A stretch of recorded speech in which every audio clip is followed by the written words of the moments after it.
Created live on Fireside.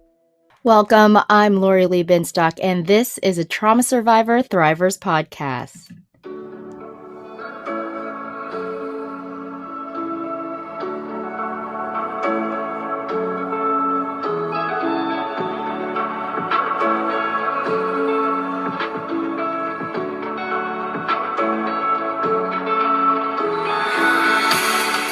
Thank you so much for joining me live on Fireside Chat, where you can be a part of the conversation as my virtual audience. I am your host, Lori Lee Binstock. Everyone has an opportunity to ask me or our guests questions by requesting to hop on stage or sending a message in the chat box. I will try to get to you, but we do ask that everybody be respectful. Today's guest is Colleen Ryan-Hensley. Colleen is a 10-year Navy veteran, performance coach, and advocate for mental health, and expert in mental toughness. Colleen, thank you so much for joining me today. Thank you so much for having me, Laura Lee. Can you hear me okay? I can hear you just fine. This is perfect. Awesome. Well, first of all, I do want to ask, what does it mean to be a performance coach? Well, a lot of it is centered around mental skills training for peak performance. So regardless of what your performance arena is, there are, these tools that have been proven over time to be effective to thrive during challenging situations and really just everyday life. And I do want to get to those things, but I want to ask, really, what happened in your life to lead you down this path to be a performance coach? Well, as you said, I was in the Navy for almost 11 years. And prior to that, in my adolescence, I really dealt with a lot of depression, back in the mid 80s. No one was really talking about it. So, I really didn't know what to do with those feelings. A lot of my idea around any kind of therapy or counseling at that point was extremely stigmatized. And so I started to work through my own mental health challenges using running and long distance running at that point. And I started using what I know now as imagery, a lot of visualization to deal with these feelings that I was having on my own. And I took those skills with me into the military, and they really helped me to thrive in that environment as well. During that time, I was in a highly technical position, but I also spent a lot of my time as a career counselor and fitness leader, no matter where I was, on ship or on shore duty. And that is what led to me continuing down this path, and my mission of bringing these methods and tools to really the general public, because as of right now, we really still consider a lot of these tools to be applicable in extreme environments like the military or extreme sports or professional sports, but there's so much applicability to real life. And so I continued down that path post-military. I got out about 12 years ago and got my advanced degree in performance psychology. Well, I think that's really great that you're also a mental health advocate. Yes, and absolutely. I would think that a lot of the work that goes into, performance coaching would have a lot to do with your mental awareness, your mental stability, and mental toughness, being that you are an expert in mental toughness as well. Mm-hmm. Could you talk about that a little bit? Yeah. So, there's still, there is a lot of crossover between mental health and performance. The way it was explained to me a long time ago when I started getting into the field was that, with mental health, a lot of times we're really talking about a -10 to a 0 on a scale. And then when you get into performance and performance optimization, we're talking about a 0 to a +10 and how to get there. But what we have only started to dive into as a society and, in the Western field of psychology is that there is so much crossover. And a lot of times, as a performance coach, I come across these generalized mental health challenges more often than not, depending on the population that I'm working with. And a lot of my work has been with veterans, post-military. So, if somebody were to come with the idea of, being for performance optimization, for example, but they haven't yet managed these other mental health challenges that they're having, that's where, my work stops, and I advocate for professional mental health, which is great. I love that aspect of it, but there is so much more to examine here with this crossover. And that's really what I want to do with redefining or rebranding mental toughness. And I say it that way because as of now, we're really, and in the past and, my adolescence that I grew up in, and it was a lot of this rub some dirt on it and get back in the game, right? It was this like gritty, resilient, focused type of mental toughness. And that is absolutely necessary for, living and thriving in stressful situations. But a lot of times those stressful situations, which I know that Laura Lee, can leave very toxic residual energy. And because as a society, we haven't yet added that second half, that other half of the puzzle to mental toughness, like, hey, it's great that to be tough and to be resilient and to be able to thrive in these stressful situations, but it's not yet the way to make sure that we're going back and processing and looking at that residual energy that might be there that's wreaking havoc on our lives and our mental health if we allow it to control us without looking at it. Yeah, I feel like in the 80s and the 90s, mental, quote unquote toughness would be being able to bury any negative feelings, any negativity.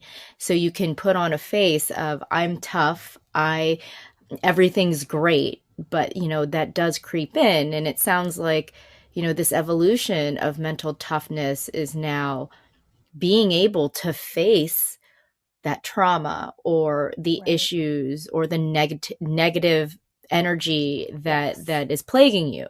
Yes. Yeah. In this, idea of being tough. I mean, I could argue, Laura Lee, that going back and processing all of that, and I'm sure you could agree, is the actual tough part. That's where toughness is. Right. That's the stuff that's uncomfortable. There are times where, it's so much easier to just bury everything deep. The problem is it just comes back up and creeps up, and then, sometimes it's uncontrollable.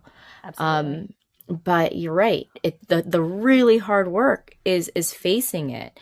And so I know you've contributed to Authentic Insider. You and I've had conversations prior to today where you talked about some trauma that you had experienced in the Navy. Yes. Are you comfortable talking about that? Oh, absolutely. It's part of why I'm here. It's so important. And I do want to put out a trigger warning to listeners out there, who have experienced or have been impacted by sexual assault. I think it's really important that we talk about these things, not only from the mental toughness aspect, but also from, a preventative, proactive, approach to where, we educate people about being able to be aware and more aware. Specifically in my circumstance, I was in my 20s and had way too much to drink. My mental toughness got in the way of my healing for almost 2 decades. And I say that because, I was 22 at the time and I'm 44 now. And as I said, I had way too much to drink. I was blacked out. I was around a few people that I trusted. And then, it was pretty close to my graduation from a training command. And so the parties were getting bigger. Imagine being close to, graduating from college or graduation. It was that type of thing. And so I went to this party. I lost all awareness and control and did something that, I've leaned on alcohol for quite some time to deal with things, or to avoid. And I was sexually assaulted by 2 people that I trusted. And as I've come to know this now as what we consider a gray rape, where it was people that I had had previous relationships with. I continued the relationship afterwards because I didn't know any better. I blamed myself 100%. As I said, like that idea, I really adopted the stoicism and the mental toughness, as it were, of the military. It really helped me to, continue to bury these really deep-seated mental health issues from my adolescence. It was just like another step I was taking, putting on this facade and just becoming an unfeeling robot. And so afterwards, I woke up, that it was in the middle of the night, the same night, and I didn't really know where I was. And I walked out into the main house that I was in, and everyone was still there but passed out. And I saw the two people that were involved, and I just had this moment of, what am I going to do? And I made the decision in what feels like just a second, that I was going to take full responsibility, because I didn't want to ruin my career. I didn't want to report it.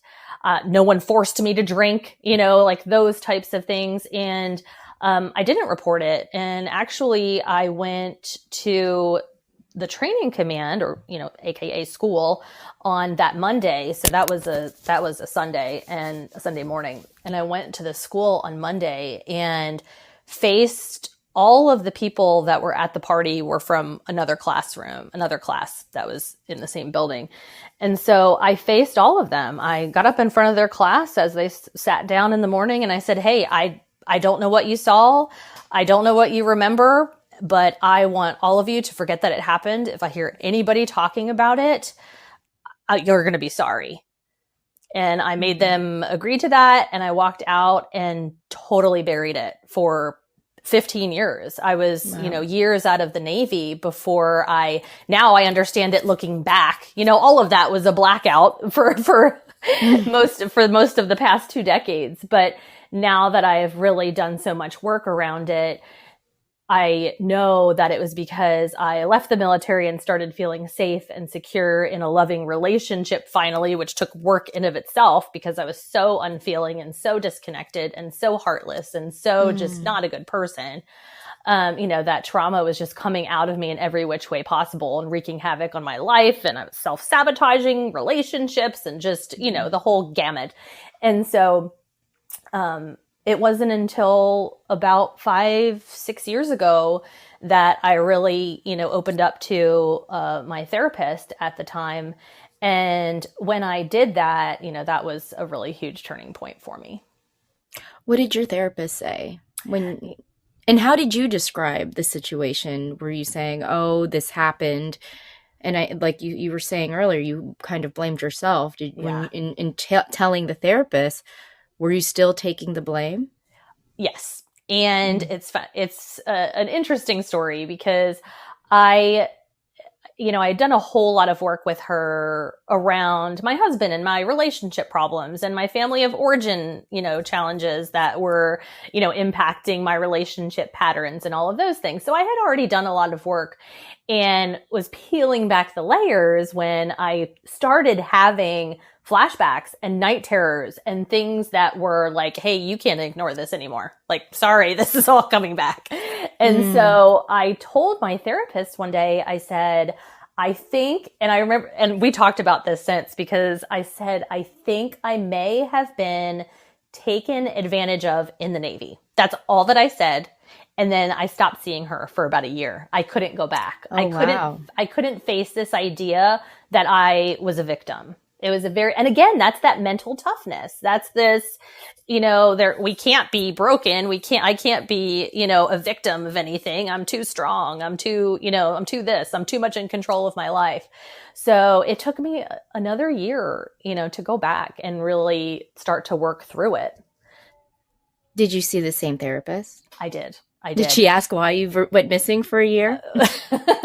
Well, there were other life circumstances happening. I became a full-time caregiver for my father-in-law who was suffering with stage 4 colon cancer.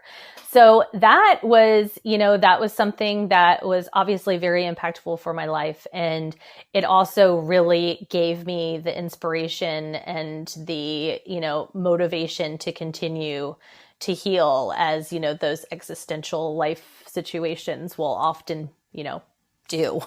And so when I did go back to see her, she knew that I had, during that time, I'd been seeing, like I said, huge mental health advocate. So I pretty much always have somebody. And during that time, I was seeing somebody who was more performance focused and like caregiver focused, like that kind of thing.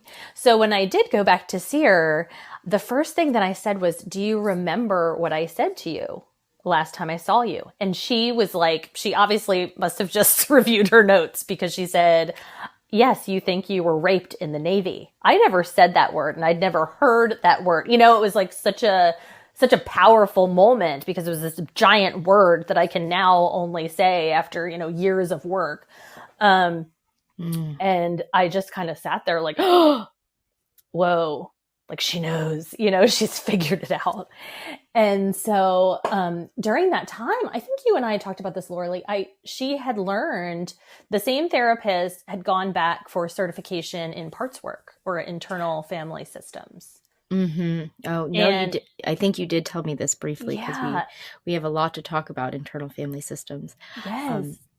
But did she start doing parts work with you at that point? Yes. Yeah. And it was very, very helpful. It really resonated with me. Like I said, I've always been very visual. I've used a lot of mental skills training around imagery and visualization. And so the idea that this trauma was not all of me, but a part, was very, very helpful in my ability to see it for what it was, and to start, working through it. Did you feel comfortable at a rape? Oh my gosh, no. That took me probably 2 years. What made you realize, like, okay, yes, this was an actual rape? I think that it was, the separation of this idea that I was a victim. I couldn't, that was very, very tough for me to deal with. And, that my toughness couldn't save me from this, this idea that this happened to me. And it was really just, parts work helped me separate it and kind of pull it outside of myself and see it from afar. And when I was finally able to say that I was raped, that was very, very powerful and very healing in of itself, because it was like this giant weight that I was carrying, that I was so used to feeling the pressure and the pain and, this just exhaustion from this toxic energy. I was so used to it that when I said that, it was like a lot of that went away just in the recognition of it. It's looking back, knowing what you know now, when you faced the people who did this to you, and you said, we're not going to talk about it. Knowing what you know now, would you have done anything different? I've been asked this question a lot since since I've started talking about this. And I'm not sure that I would. And let me explain to you why. Because the military now, 15, 20 years, I guess 22 years later, is a lot different than it was back then. But I was, I felt like I was on my path. I felt like I was, in my life's purpose. I wanted to join the Navy since I was a very small girl growing up on my grandfather's sea stories. Like, it was my dream. And so back then, had I reported it, things would have changed drastically. And it would have destroyed my career. It wouldn't necessarily have destroyed other people involved. Right. Like, there's so many unknowns and so much uncertainty that I have a hard time saying that I would have changed the way that I did things. That makes sense. I mean, for me, people ask me, what I have told someone, I'm a childhood sexual abuse survivor. I was abused by my father. And, as an adult, I eventually told my mom, and she believed me. Yeah. I don't think she would have believed me. Yeah. 20 something years ago. Yeah. I really don't think so. I think she thought I think she struggled with her own issues back then. And I think, because even after I told her recently, it was not but 7 months later when she was just like, I haven't seen my grandkids. Can we just forget about what happened? That was a long time ago. And it was like, oh, now I know that I wouldn't have done anything differently back then. Yeah. Because it's all about just kind of moving on. Yeah. So I understand that. And that was, a different time, like you said, in the military, different time, just in general. Yeah. People did not see, like you said, this idea of mental toughness was just bearing it, dealing with it, living in isolation with it. Yeah. And we all know now that is completely the wrong thing to do. Yeah. Because I hope we're all learning now. I know. Oh, you're right. It is hard. It's not easy to say these things out loud. It took me 20 something years. Yeah. But if we were still in the same society that we were living in the 90s, I was planning on taking this to my grave. Yeah. But I was struggling and I was suffering, and everyone around me was struggling and suffering. Exactly. There's this quote that, if you don't heal old wounds, you'll bleed on the people who didn't hurt you. Yeah. I think that was it. I was just like, oh, it's so accurate. It's so accurate. And, and I have kids, and, it was really hard for them for the first couple of years when I just didn't realize it. And once I said it out loud, it was very much, I was like, okay, I can heal. I can actually figure out what I need to do. Exactly. There's actually a way out of this. Yeah, exactly. You talked about drinking. You used drinking to cope. And was that before the sexual assault in the military? Yes, it was before, during, and after. I mean, it's just so accessible and acceptable, by society. And it was during my teenage years, I started drinking really early. I started drinking and, interestingly enough, found long distance running and was somehow balancing the two. I don't know how you would do that. I don't know, but I was using both as escape. I would kind of go from one extreme to the other a lot of times in just this vicious cycle, which would obviously not be helpful when it came to the drinking side of it. And that would, increase my depressive symptoms and a lot of times take me down that downward spiral right to, the suicidal thoughts. And when I joined the military, there were a lot of times where there was either complete abstinence just due to the environment or the opposite. Just out of control drinking, just as not even as I wasn't aware that I was using it as an escape method. Mm-hmm. But I would do that. It was just part of the party culture. When did you realize it was a problem, when it was an issue? The drinking? Mm-hmm. During my last couple of years in the Navy, at that point I was 30. So I started to, see a little of what was actually happening or what I had lost control of. And I was living in San Diego at the time. And so, whereas when I was on deployment on the ship, I was on destroyers for 6 years, 2 different ships. And when I was on the ship, a lot of times I would have those longer periods of abstinence. Even when we traveled, around the world, I had just kind of sidebar. I had this conversation with this older World War II vet before I joined the Navy. It was like the night before I left. He said, the inside of every bar looks the same. And that really changed I've always I wanted to join the Navy partially for the service, a lot of it for the service, and then a lot of it for the travel. And so thankfully, that really stuck with me. And I did not drink when I was overseas. I would maybe have a drink with dinner, but I had some very close friends, shipmates, that we would just really embrace the travel part and really, immerse ourselves in the culture and those kinds of things. So deployments for me were very healthy. I think that happens a lot to people that are in, the military when they take these longer periods away from these things that they're just leaning on to escape and avoid things. It's like, whoa, there's this total, this crazy increased quality of life. And so when I was in San Diego on shore duty, which is essentially, a full-time job at that point, you're not going out to sea or anything.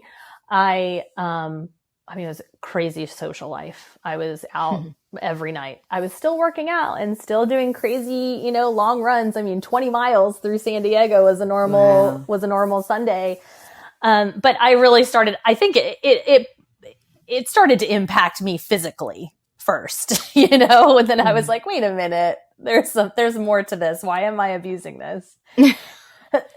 So I, started to recreate what I felt when I was underway at sea. I would just, kind of pretend like I was, and I would just lay off for a while. And that kind of, dumbs it down and makes it simple, but it was because I was really convinced that is when I felt my best. And that was, it became more and more important to me. Did you, and you've been you were easily able to get that under control, or did you feel like you had to get help for the alcohol? In the military, it's like I didn't, I don't know how to explain it. It was either this or that. I was very, either drinking or not. Like I would turn it off for months. A lot of times, like I had this boyfriend who is this amazing personal trainer and one of my best friends. And we would just like challenge each other to just not drink. And so it became just kind of a good thing to do to, improve my health, because that was important to me. I was, thinking about the mental health aspect a little bit, but even still, that was 2009 or 2008, 2009. We still weren't even close to where we are now with all of this and being able to, talk about it and keep our mental health more at the forefront. It wasn't until after I got out of the military that it just became even more so, impacting me physically, but also my relationships. And that's when I really reached out for help, at that point. And I've tried various programs around that. And a lot of times I was able to do it on my own too. But everything, that I've learned around alcohol and every aspect that I've really embraced around abstinence has been super helpful to building up to where I am now, which everything is I'm able to manage things well at this point in my life at almost 45. Finally. That's amazing. It's never too late to heal from your traumas. Oh my gosh, absolutely. I absolutely believe that. The majority of people who finally get help for their trauma, it's 20, 30, 40 years down the road. I heard the average is 26 years. Can you believe that? I can, because it was 20 something years for me. It's easy to say and like laugh at, and I'm so sorry. I'm not trying to make light of it, but it's like, that's when, I come back to redefining mental toughness and this other half of it, because to make that the way, like just to make this, proactive, preventative, accessible mental health the way as a society will do wonders for healing trauma. If we were all, able to embrace that as non-victims, as just a way that it is, a way that life is. We try to, and we do our best to completely ignore this other half of the spectrum because we perceive, these feelings and emotions as bad or negative, when really they're the other half of life that we're ignoring. And now we're seeing, tons of violence and tons of other things that are, in my opinion, just a natural response to us not being so proactive and preventative about our mental health in general as a society. I absolutely agree. And I really do think, especially it just comes out. It comes out in outbursts when you keep it down. And what we're learning now, and it's so sad that it's passed down from generation to generation. So although it is really difficult to be that person that breaks that cycle of healing trauma, it's necessary. Absolutely. And I think it's what we all need to kind of think about. Yeah. Is there anything else that you would like to add? We haven't talked about hashtag binging sober, and let's talk about that. Yeah, that's the process that I've used to really manage everything around my mental health challenges since I've, gotten out of the military and started this work on my own. And it's something that, as I said, I started in the military, sober binges, right? Mm-hmm. So that comes from, my time at sea, or the time that I would take away from leaning on not just alcohol, because what I realized is when I didn't have alcohol, then I would start to overuse other things. It was like avoid. Mm-hmm. And so to me, these escapisms that are so accessible and so acceptable, that are available to all of us, alcohol being one of the most toxic. I mean, it's inherently toxic, but then there are all of these other things that we tend to lean on, like, television or social media or video games or shopping or food, all of these things that are not inherently toxic. We just, use them in amounts and frequencies and judge ourselves when we use them, that they can create just havoc on our mental health. And so hashtag binging sober is a movement that I am starting and has become my mission in life. And the way that that's related to mental toughness is because to me, it was that toughness that got in the way of the healing, left that toxic energy. And that toxic energy is what we unconsciously try to avoid when we lead on these escapisms. So it's really about creating awareness, control, and balance of these things that we are using to escape our real life. Is this what your program for as a performance coach focuses on? Yes, this is what it's become. So I launched hashtag binging sober in January of this year. So we're just getting started. And I'm currently building a point system, and there will be an app to go along with that sometime here soon. Yes. Oh my gosh, I'm so excited. And so it's really, making something like this concept seems pretty abstract, as unconscious just habits are, right? If you think of the spectrum of escape as starting with habitual escapism, so just having these things just become part of our routine as they have, and think about the other end of that spectrum as purposeful, conscious escape. So I'm not saying go completely abstinent on anything. I know that some people need to, obviously. I am aware of that. There are, there's addiction out there, and there are people that need that support. As I've said, I've, delved into lots of different programs and along my healing journey. And so sometimes that's the best way to go. But there are a lot of us, in the middle of the bell curve that have just started or have just started to overuse these things that are completely distracting us from ourselves and our self-connection. And that connection is really, really important to, we're talking about going back to the methods of peak performance. That self-connection is what the foundation of self-regulation is. So, a lot of times if we find ourselves demotivated and, feeling like procrastinating and like those types of things. A lot of times, that's the challenge, is we've just lost that connection to ourselves. There's so many things out there that are just distracting us from what's important. And to me, escapisms are just the number one threat to mental health of our society. Wow. Yes, I do. I do feel like I fall victim to that because Yeah, I think all of us do. there are times where I have so much work to get done. Yeah. And it's not work that I want to do. It's like taxes. Yes. And I'm Oh my like, gosh. oh, well, I'm just going to go on social media because I need to kind Yeah. of get some ideas for, building and branding and all of this stuff. Yeah. And really, I mean, do I need to spend that much time working on that? I don't know. Maybe I do. Maybe I should just hire somebody to do it because I can't, because I really then I get distracted just scrolling through and not really absorbing. At that point, my mind goes numb. They're comparing it, and I say they, there's a whole bunch of research obviously being done about this because we've noticed how much it's impacting our mental health as a society, our physical health too. But they're comparing what we're calling death scrolling to blacking out drunk now. Really? Yes. Wow. Yeah. And I'm not, these are things that we do. And as someone who is still managing depression and PTS, I mean, these things don't go away. I manage them.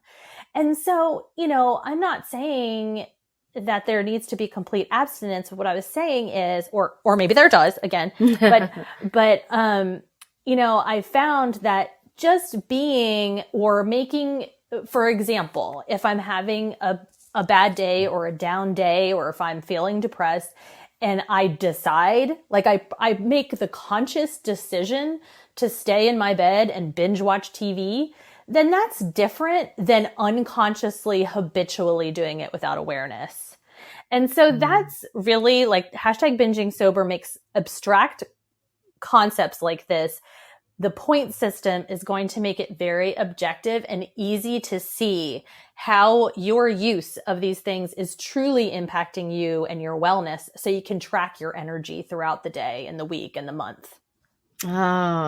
So for instance, if I were to distract myself to do some work with social media and research, it would be more like I'm dedicating this amount of time. And then once that time is up, I'm going back to what I really don't want to do. Well, it happens. So it's an ongoing practice that you'll track over time. So you're going to tailor your own point system to you and your wellness and your goals and those types of things. So there's lots of different ways to gain and lose points, but it's entirely up to you. Like, how are you judging yourself when you spend that time on social media? How is it really truly impacting you? That's like step one, is awareness around all of the things that you use that impact you, because you and I could both be doing the same thing and they'll be impacting us in different ways, right? Like depending on the thing that it's distracting us from, etc. So you would really develop an awareness around how that social media time is truly impacting you, and find, there could be a balance that you're just not aware of yet of, hey, exactly like you said, like, hey, if I do this for an hour now, like maybe that's what I need to do to balance and get me through this, feeling of procrastination, etc. That's just an example, but that's what the point system will really like illuminate for you. Oh, wow. Well, I love this whole idea of binging sober. Where can we find information on that? Is that at your website, ColleenRyan-Hensley.com? BingingSober.com was launched in January. ColleenRyan-Hensley.com it's totally fine to go there too. You can still access Binging Sober from there. Okay, great. Yes, I do have ColleenRyan-Hensley.com scrolling across in the middle of the screen right there. That's totally fine. Fortune cookie. So that will get you to Binging Sober. So if you want to get more information on that, check that out. Anything else that you would like to add? This conversation has been so amazing. Yes, thank you so much for having me. I mean, I'm just so thankful for you for doing the work that you do. And, I know that, we've run into each other because of our mental health advocacy and because we're, spreading the word about, healing being possible, and just, I really just want to, I'm just so thankful for you for doing this and, being a light for the world and getting this message out there, because healing is, I've come to learn, the only way out. Like, it's possible and it's, the way out of the boxes we've built around ourselves. Absolutely. Colleen, thank you so much. I am so grateful for you sharing your story and the work that you're doing. It's so exciting. So I'll be keeping an eye out for whatever else you have coming up, because I know there's a lot more coming. Thanks, Lori. Well, thank you again. Thank you for joining me. That was Colleen Ryan-Hensley, 10-year Navy veteran, performance coach and advocate for mental health, and an expert in mental toughness. For more information on Colleen, like I said, you can click on that scrolling fortune cookie right there in the middle of your screen, and that will take you to her website and Binging Sober. Also, February's issue of Authentic Insider is out. Colleen actually contributed to November's 2022 issue. You can check out Authentic Insider at traumasurvivorthriver.com. That's traumasurvivorthriver.com, and you can find this past issue and former issues there as well. And if you haven't already, please subscribe to my email list to get Authentic Insider magazine in your inbox monthly. Thank you for joining me today. I really appreciate it. We will be taking a break next week, but I hope that you join us the following week, March 1st, when we speak with Laura Lynn. She is a hypnotherapist. We'll be discussing using hypnotherapy to access and heal trauma. You've been listening to a Trauma Survivor Thrivers podcast on Fireside. I'm Lori Lee Binstock. Again, thank you so much for being a part of the conversation. Take care.